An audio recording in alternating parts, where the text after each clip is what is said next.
మన కోసం తపన పడ్డ వ్యక్తులకి, వారి కుటుంబాలకి అండగా ఉండాలి.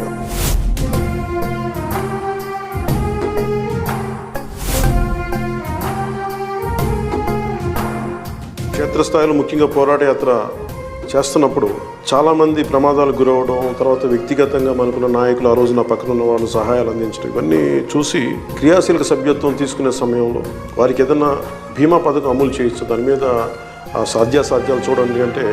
దాదాపు 1,00,000 మంది పైచిలకు అందరికీ కూడా బీమా పథకాన్ని వర్తింపజేశారు.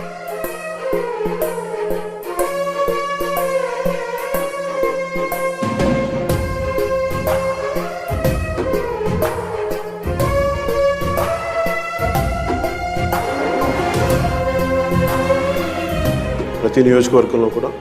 జన సైనికులు, వీర మహిళలు, జనసేన నాయకులు ప్రతి ఒక్కరు ముందుండి ఈ ప్రోగ్రాంని విజయవంతం